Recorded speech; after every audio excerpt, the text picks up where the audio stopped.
Izel! Walang hiya ka! Matanda ka! Lumabas ka dyan! Hoy! Izel! Lumabas ka! Hoy! Matanda ka! Lumabas ka dito! Izel! Hayop ka! Mag-usap tayo! Walang hiya ka?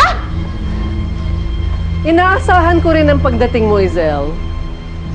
Kamusta na ang bago mong demanda? Nay, sino pong kaaway ni Lola? Anak si Izel. Puntahan po natin siya. Baka po kung anong gawin niya sa kanya nun. Anak, wag na. Kaya ni Lola si Izel. Bakit mo sa akin ito nagawa? Ha? Bakit mo ako sinatag? Tinatanong mo pa? Dahil ikaw ay isang kriminal. At ang isang kriminal ay hindi dapat pagala-gala sa labas.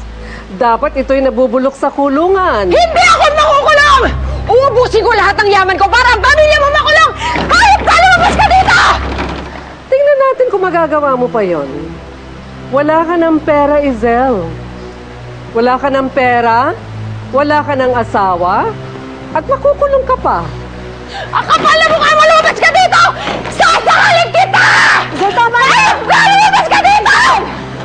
Izel! Ganon? Sige, maligo ka! Maligo ka na ngayon dahil hindi mo na magagawa yan sa kulungan. Ngayon, lumayas kayong dalawa sa harapan ko bago ako tumawag ng pulis! Tatuwag ka! Lumayas kayo!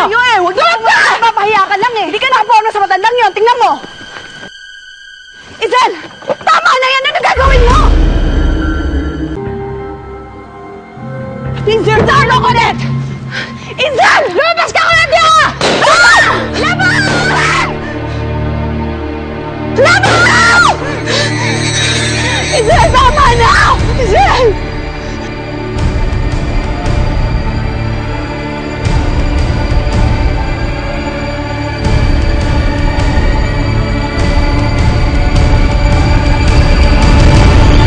Ano nangyari?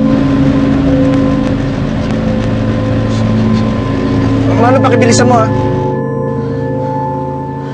Dito na muna tayo, ha? Mas safe tayo dito. Magkikita tayo ulit! Hayop ka! Matanda ka! Papatayin kita! Izel, tama na!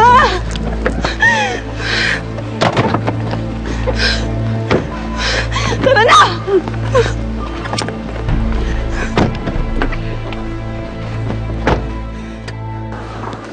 Anak, huwag kang mag-alala. Nandito kami ng lola mo, ha? Hindi ka mapapano. Mama! Tulungan, sarap! Nandito kami, Victor! Ano nangyari? Sugat ba kayo, ha? Nasaktan ba kayo, anak? May sugat kayo. Ano?